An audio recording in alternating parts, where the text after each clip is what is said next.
So I'd like to respond to the interview Dr. Ehrman did with the Genetically Modified Skeptic about the four misconceptions that people have, Christians have, apologists have, about the New Testament and about early Christianity.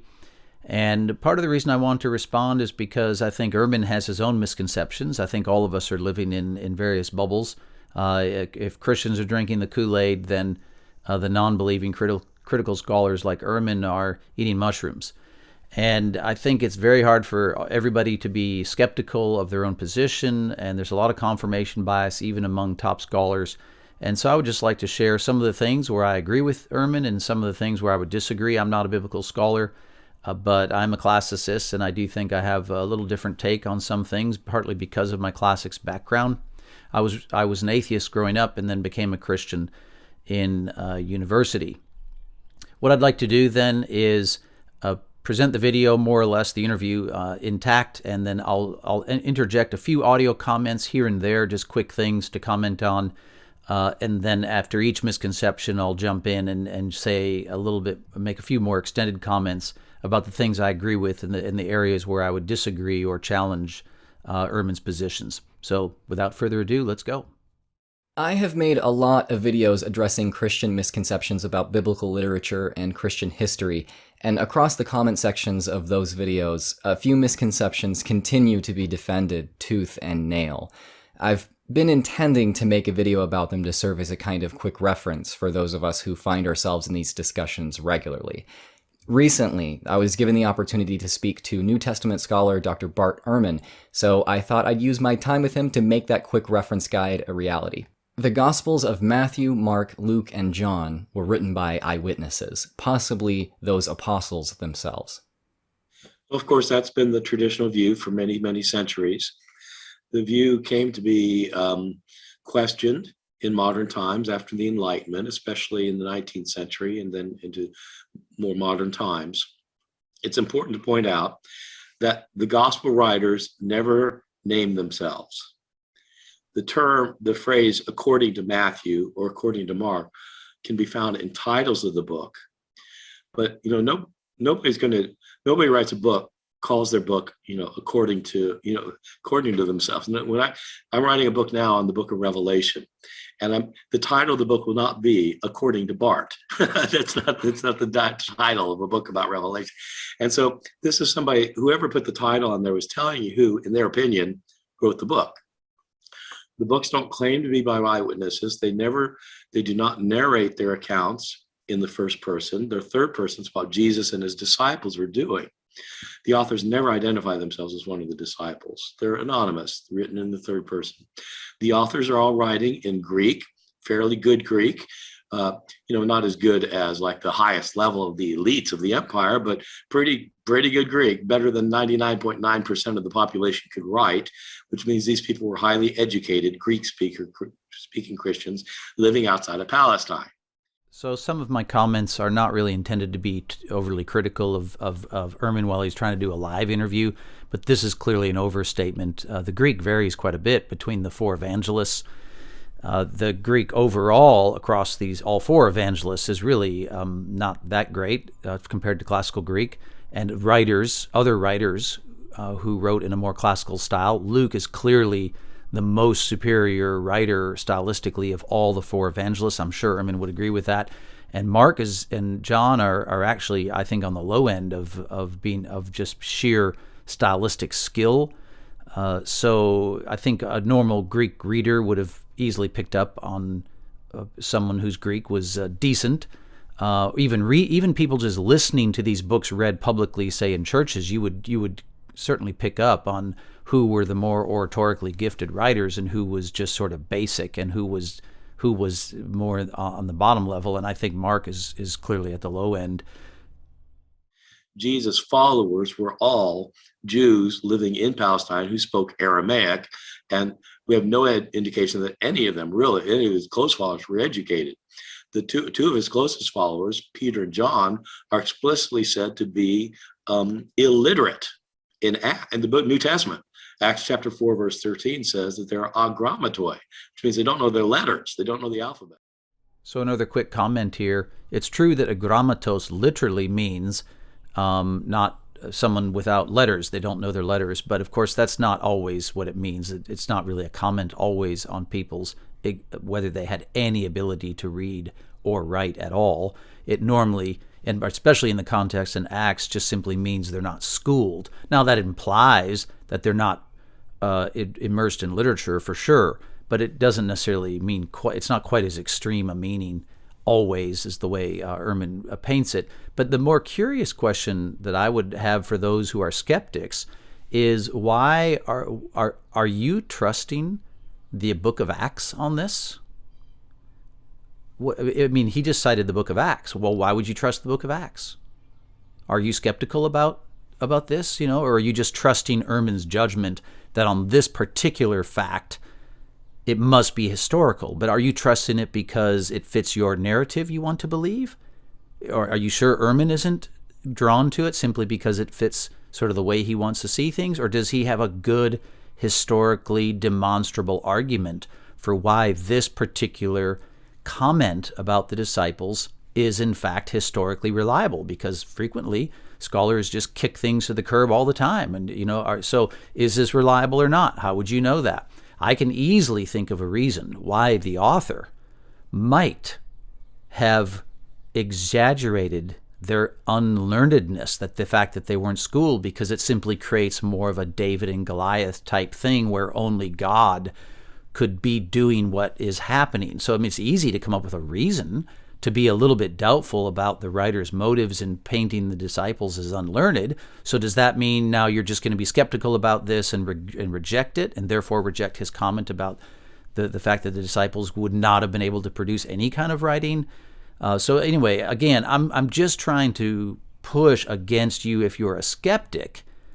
Are you sure you're being even-handed in judging these things as you hear them? Why are you sometimes okay with someone citing from something from the Bible and it's so suddenly reliable, and other times it's unreliable? How are you deciding these things, and how did Ehrman decide these things? All right, so moving on. And so it's highly unlikely they're written by eyewitnesses. They don't claim to be written by eyewitnesses. They're written 30 to 60 years later by other people who had heard stories about Jesus in circulation that had been translated into Greek that they then wrote down and composed into Gospels. But I would say there's nothing to suggest that they were actually eyewitnesses, and they certainly don't claim to be. Okay, so we see why Ehrman wanted to emphasize so much that the apostles couldn't, really didn't even know their alphabet or anything. I just think that's too extreme. I mean, it's certainly probable that they knew some basic things when they were young. They might have been able to read in very elementary ways, and maybe even to write their name and things like this. We have hundreds of letters from Roman soldiers across the Roman Empire who could write letters just fine, write personal letters, So I mean, it just seems kind of way too extreme to make it seem as though they knew nothing. I do think he's right that one would generally say a typical fisherman is not going to be able to write these Gospels. I think that's true. But whether across their entire life they never learned to write, I mean, we just have no idea. There were plenty of people that wanted to teach Greek for money in the ancient world, and the apostles certainly would have been motivated, some of them, to want to learn to write, since their entire life charges they interpreted from Jesus was to spread this message. So I just think it's too strong. It's not that it's irrelevant, but it's just too strong or too extreme to make it seem as if it was just not possible ever. And by the way, that only really in the end applies to Matthew and John anyway. The other writers were not these apostles anyway. Now he says they don't name themselves, and he puts a lot of emphasis on this. He usually says just flatly they're anonymous. The Gospels are anonymous. The names of the writers don't occur in there, and also that they're not identified as eyewitnesses. So I think there's obviously some truth to this, but there's definitely some real extreme stuff here that it's way over the top in some of the things he says. And then there's one really big thing, which I think is just flatly wrong. Is a gospel anonymous? Well, I mean, if all you mean by that is someone's name's included, the writer's name, then in 3 of them, there's no disputing that the name does not occur. It's not quite certain that the name of the writer of the Gospel of John, however, does not occur, because there's a reference to the sons of Zebedee toward the end of the book, where authors tend to sign off. And it's certainly if you conclude for a number of other reasons that John, the son of Zebedee, is the author of the book, then I think you would say that his name is included in the book, because son of Zebedee is sort of like your last name, and you couldn't quite say that the name isn't in the book. But it certainly is true of Matthew, Mark, and Luke.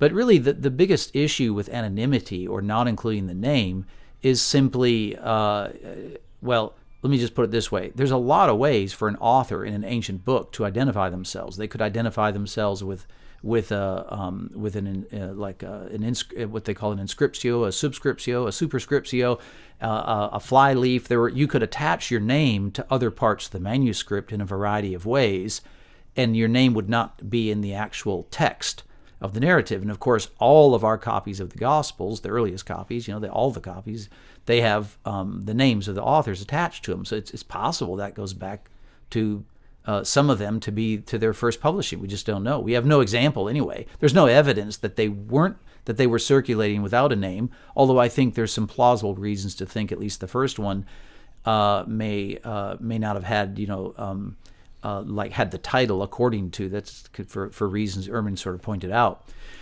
He's not quite right when he says that that you can't say the title of these books is, quote, according to, end quote, which is what you see in some of the manuscripts. I mean, the earliest manuscripts, the earliest ones now, the title is The Gospel According to Mark or John, or, well, in this case it'd be John and Matthew, the two earliest ones, and then also Luke. So the Gospel according to is not the same as according to. It's the Gospel. And if Mark was written first, as most people think, then it could be that the title of his book was taken from his first words, which are "This is the Gospel," or the beginning of the Gospel. So it could be that that's simply where the title came from. But anyway, again, the real issue with names not appearing isn't whether the names appear. That has nothing to do with sort of anonymity and so on. The real issue is the author's identity suppressed, or is it assumed to be known by the readers? That's really the question. And then, did it come to be known by readers? Was it widely known by readers, and so on? So all of these books, the Gospels, the four Gospels, have always been attributed only to Matthew, Mark, Luke, and John, and they haven't been attributed to anybody else. So there's no evidence that there was ever any doubt about who the authors were, that there were disputes about who the authors were. The classical authors, such as Arrian or Nepos or Plutarch, very famous authors who wrote roughly in the same time frame as the evangelists, they don't have their names in their books. And yet in the classical world, in my world, there's no major controversies or disputes or skepticism that Arrian wrote the history of the Alexandrian campaigns and Odyssey, even though his name isn't in the book. Or Nepos wrote the biography of Atticus. Everybody knows that Nepos wrote it, even though Nepos's name is not actually in the account. It could have been attached to it in some other way, and that's how they first knew it. There's lots of reasons to think these people wrote them beyond just that their name is in the book or isn't in the book.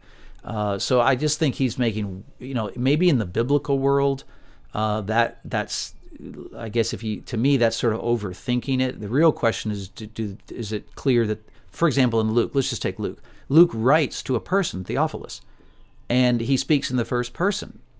So obviously Theophilus knew who he was. His reader knew who he was. So I wouldn't really say it's that crucial at that point that Luke's name has to appear. I mean, it's better for historians and scholars. It's easier if they have a name attached to the book. But it's not necessary, and there were many, many great works that we know today. We have confidence today who the authors are, even if their name doesn't appear in the work. So let's just go through them one by one. I mean, Mark and Luke are obviously not apostles, and the very fact that they're not apostles is probably because they wrote the books. Because if they were just trying to attribute the source of these stories to someone, they certainly could have aimed higher than Mark and Luke. If they were just making it up, they could easily have aimed for Peter or Paul or something whom these disciples were associated with. So I think it's more likely than not that Mark and Luke wrote these works. Now, Luke himself states clearly that he was not an eyewitness to these events. So the Christians shouldn't be claiming that. If they are, they're just not reading their own books. He says he did his own research and consulted eyewitnesses, and this is the account, from the eyewitnesses, but it's not, he himself is not an eyewitness. Now, as to Mark, I don't think there's anything to suggest Mark's an eyewitness. I agree with Ehrman about this too. But we do have a church father, Papias, who wrote probably, according to Eusebius, he wrote probably between 100 and 110. I don't think it makes sense to put him too much before or too much after in terms of his Fleuruit when he was flourishing and writing. And Papias knew disciples of Jesus, these elders. There were a couple still alive. And of course, he knew other people who knew disciples. The apostles. And so he tells us that he learned from John, the elder, that, and so this would have been, 30, 40 years. So, Papias was writing 105-ish, and Mark probably written in the 60s, or say 70 or something AD. So that's 30 years. But of course, Papias learned this earlier than just when he's writing. So he may have learned it 20 years after Mark wrote. We just have no idea. But it wouldn't have been more than 30 years after Mark wrote the book. And John, whom he knew, is saying that Mark was an interpreter for the Apostle Peter. He had to interpret for him because Mark knew Greek well enough and Peter didn't. And so Mark could interpret from him, and obviously heard these stories about Jesus hundreds of times. And it's Mark who compiled the Gospel of Mark. That's from Papias. I see no reason to doubt that myself. Others want to see more skepticism about that, but those are some basic facts about when Papias was writing, and you can judge for yourself what you think of that by just looking up some works on Papias. When it comes to Matthew, Papias says that Matthew wrote an account in Hebrew, and that other people translated his work into Greek. And Matthew, definitely our Gospel of Matthew, though it's in Greek, is certainly not, doesn't give any indication that it's a translation from Hebrew. So what connects Matthew's writing in Hebrew? I don't really seriously doubt that Matthew wrote something in Hebrew. He was a tax collector, certainly could have written something and maybe improved his writing, who knows. But I don't see any serious reason to doubt that, but we don't have that Hebrew account. So we have Greek account, which is connected directly to Matthew, and the fact is it's a mystery how our Greek gospel connects to Matthew if, in fact, Papias is saying Matthew originally wrote in Hebrew. And Papias's thing is simply that people interpreted it into Greek, translated it into Greek in different ways, but we don't have any way to judge that for sure. It's just simply the witness of Papias is the earliest account we have.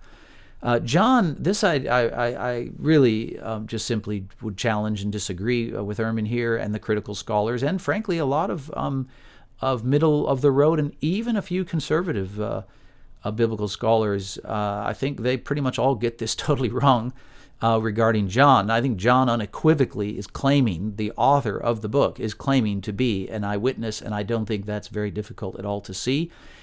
If you're like me and you've read classical authors, I'll just mention Thucydides specifically. If you read the opening of Thucydides and then like his prologue, you'll see he refers to himself in multiple different persons. I and us and he, and he's referring to himself in lots of different ways, and nobody in the classical world has any doubts about this, that it's actually Thucydides who's writing about himself and about the fact that he wrote, quote, wrote these things, end quote. So it's very similar to the ending of John where the author is signing off. When you sign on or sign on off to a work in classical literature, you identify yourself in some way, you identify your relationship to the work and then the nature of the work that you're producing. So that's the thing you expect as a reader, is to hear at the beginning or end of the book a reference, self-reference back to the author. And this is so common, it doesn't need to be defended. You just go read, if you want to, 1,000 classical authors or whatever, and you can see it. It's not that hard to see in biographers and historians and so on.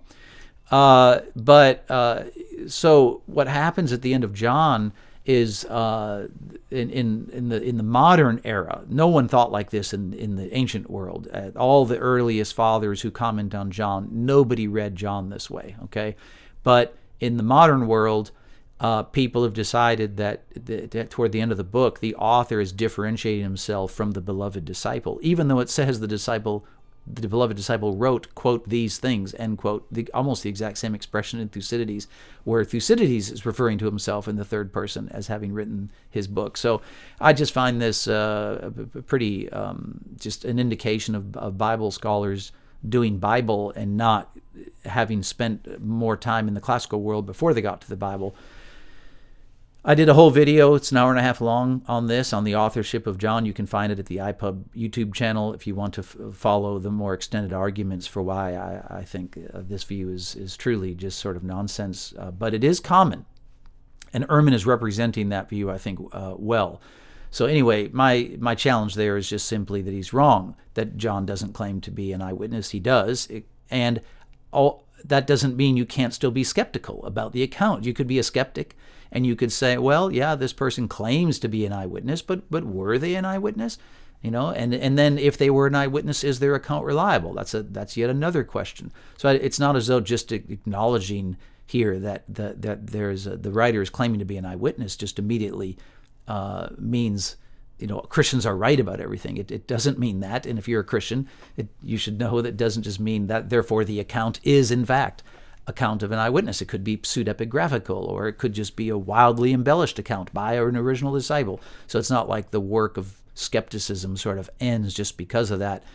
And you can watch that longer video to see my critique of the view more extended. Again, it's at the iPUB.org or at the iPUB YouTube channel. Christianity was relatively unified in the first few centuries and only became theologically diverse and fragmented with time. The further you go back, the more united Christianity is. Yeah, I would say the only people who would say that are people who haven't read any sources from early Christianity. It's interesting that just in the New Testament, when you read the letters of Paul, somebody might notice that Paul in virtually every letter is attacking his Christian enemies who say things that he disagrees with. That in Galatians, he thinks that they don't even have salvation, even though they're Christian apostles. And in 2 Corinthians, he makes fun of them. And it's like every letter he's attacking these people. They're not unified at all. Paul has disagreements with Peter on what Paul considers to be a major issue. And he publicly calls Peter a hypocrite. When you get into the second and third centuries, we have forms of Christianity that are completely unlike anything that evolved into what we think of as Christianity. We have Christian groups who claim that there's not just one God, the creator, there are two gods, literally two gods. The God of the Old Testament, literally not the God of Jesus. You have Christians who say there are 36 gods. We know one Christian group, they're Christians. They call themselves Christians. They say they're followers of Jesus, who say there are 365 gods. And they claim that they're following the teachings of the apostles because they have writings that the apostles, Peter, John, James, etc., wrote. So Christianity was hugely diverse in the second and third centuries. The diversity that we know today between, say, Greek Orthodox and Mormons is actually pale by comparison to what they had in the early centuries. Okay, so was Christianity initially unified and then fragmented later over time? Well, I agree with him. It's sort of yes and no. I mean, the books themselves describe, the New Testament books describe confrontation and opposition from right within the early churches, the apostolic churches in Jerusalem and in the areas where churches were first established, according to the book of Acts. So he's right about that. But I couldn't quite tell if he meant that there was no orthodox line of teaching. I mean, it's certainly the simplest way to interpret all the evidence is that the basic events that were commonly important to Christians and described the same way in the Gospels. In fact, the very fact that the Gospel writers depend upon other Gospels for their content, and just the unity of the teachings is that there was this thing called Christianity, which is there was an orthodox line of teachers and teachings that came out of the apostles. I think that's the simplest conclusion to draw from the fact that there is so much unity in all these early Christian writers. Now, so again, there's confrontation for sure, but it's a reaction to something that's going out about the story of Jesus and the significance of Jesus. Now, if he means by the Peter and Paul disagreement there in Galatians 2, that even the apostles themselves didn't really have an orthodoxy about the gospel and how to interpret Jesus, I think that's sort of clearly wrong. I mean, just read the argument of Galatians 1 and 2, and what you should conclude if you can follow an argument, is that the Paul is actually making the opposite point that I think Ehrman was trying to make in referencing it. Paul's argument is that the gospel is not from humans. That's the whole argument of Galatians 1 and 2. You can read it for yourself. Not even apostolic humans are the source of the gospel. It came from God. It's dependent upon the authority of God, not upon any human.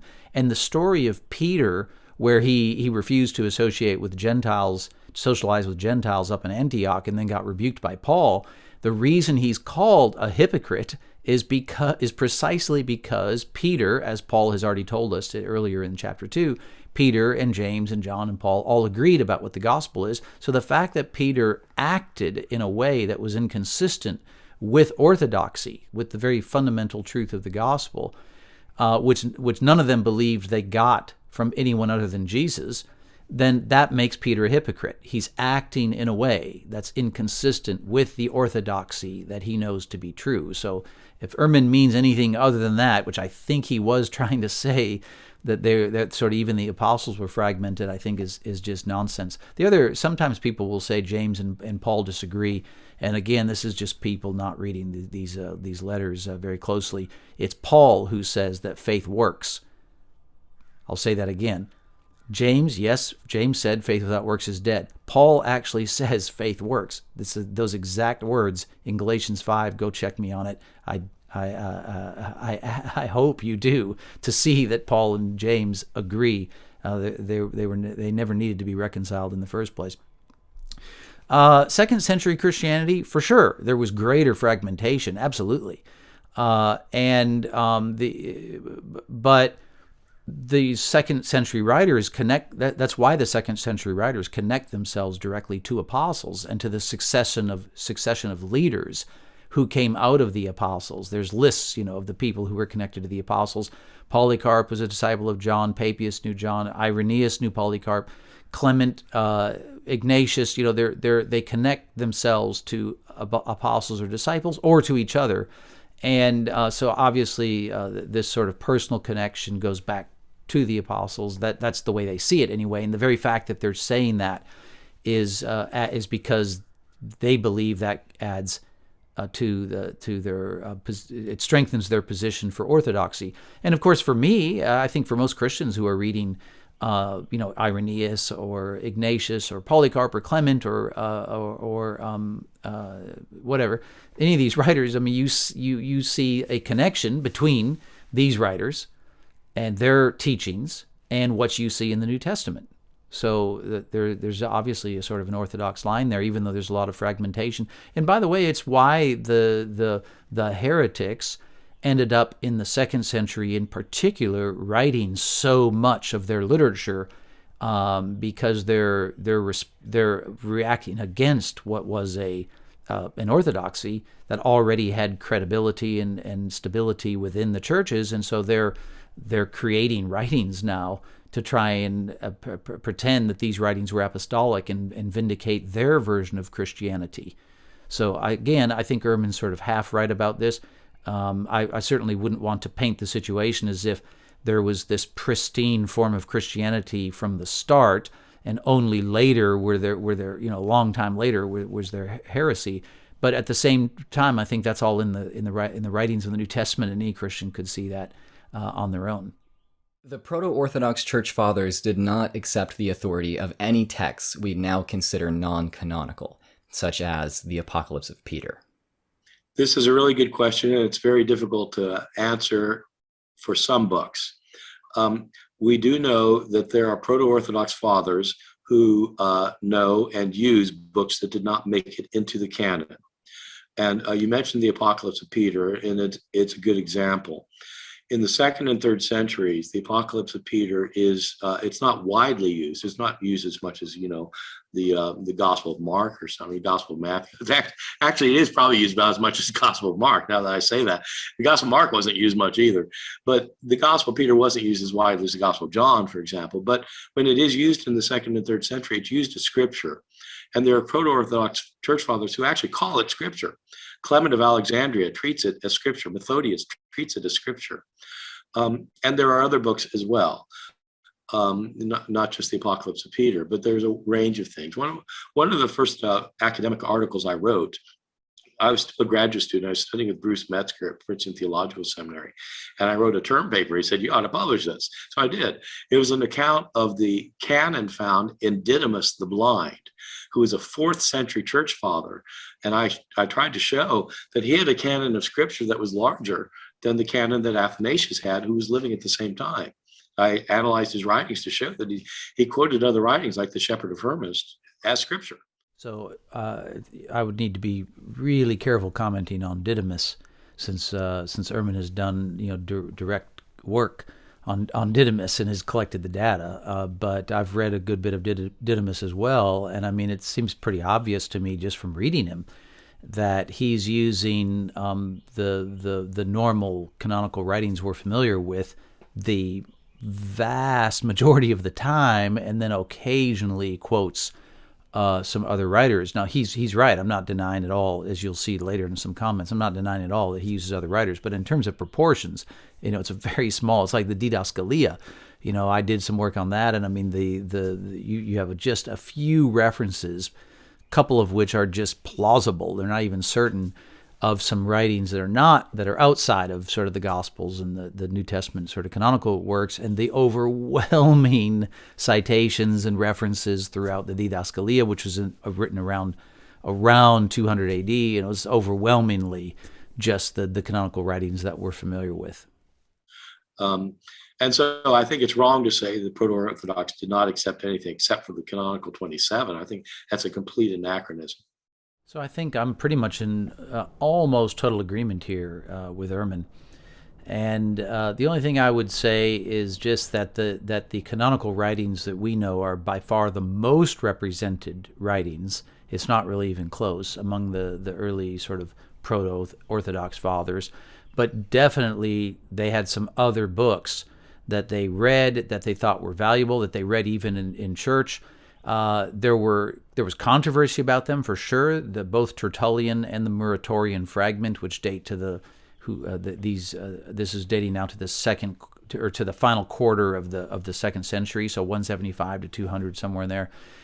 They clearly were already having councils among the churches debating and creating lists of books that were acceptable. And where they had suspicion in some of the churches about some of the books, those suspicions tended to grow, and those books tended to be used less and discounted later.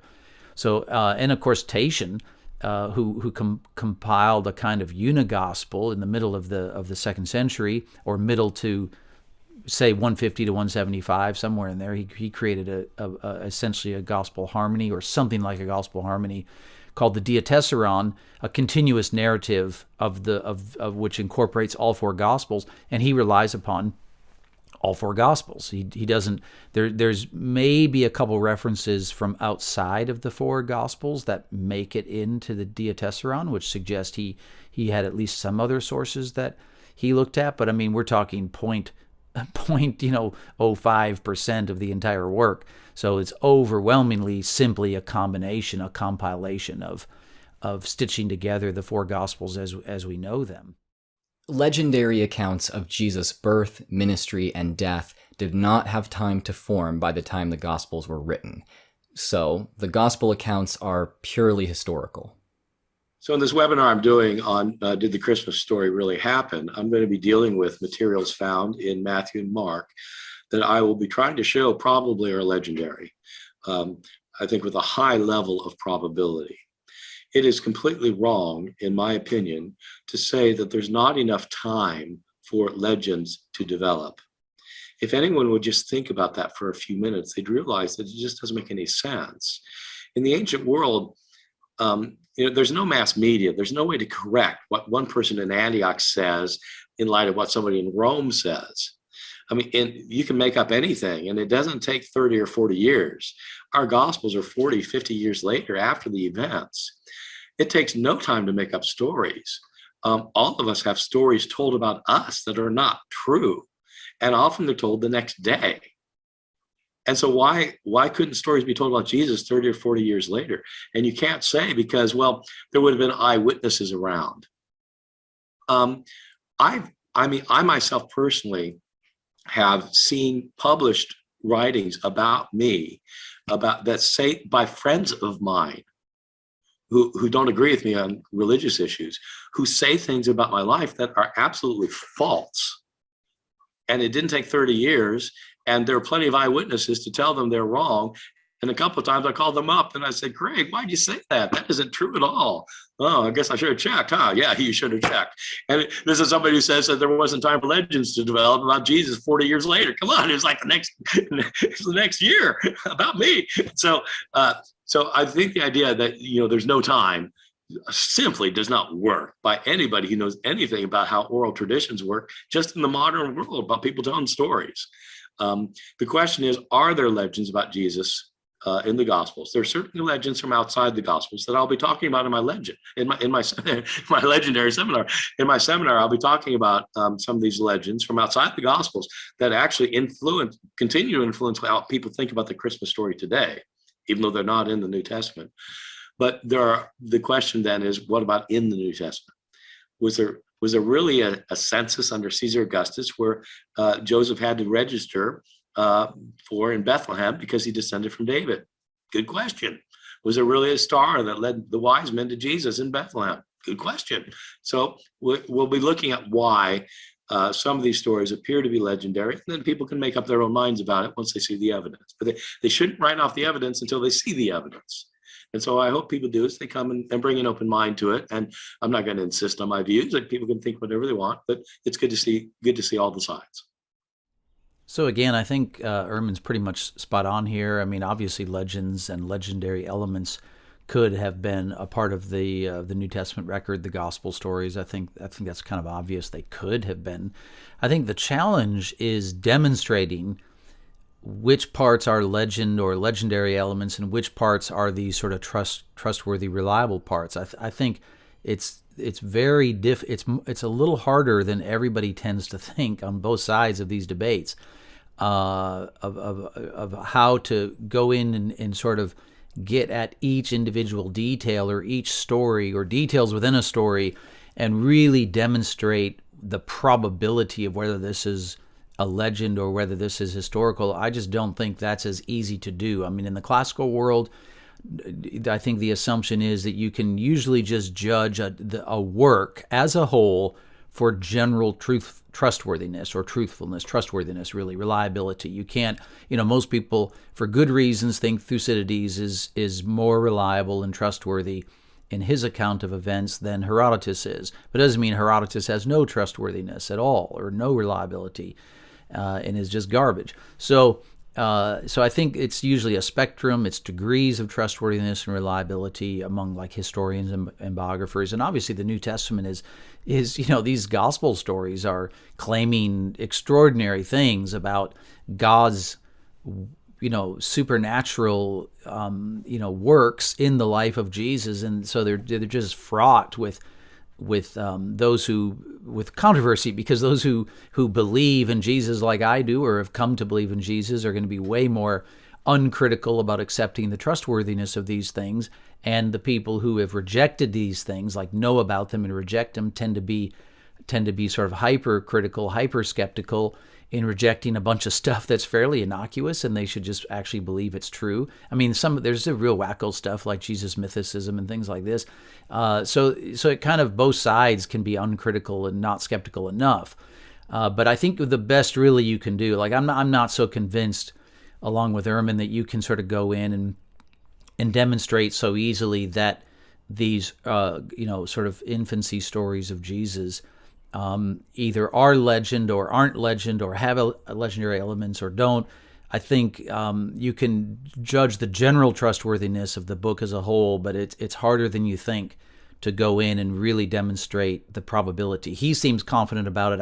I think he's wrong to be that confident. But I also think it's not as though there's no evidence, but I just think it's harder than people think. And the probability arguments are very loose and free sometimes. And that's true on both sides. So I don't think, just on historical arguments alone, Christians can demonstrate all these things to be true, and I don't think the skeptic can sort of declare all this stuff garbage and legend just by historical arguments alone. I just don't think it's as easy to do that. Well, I hope you've enjoyed my response to the video. I really look forward to some comments, and I'd love to respond to them. Anybody who has some constructive criticism, or if I just get some things wrong, or if you think I'm unfair at any point to Ehrman, by all means, please point that out, and I'll try to engage you on that.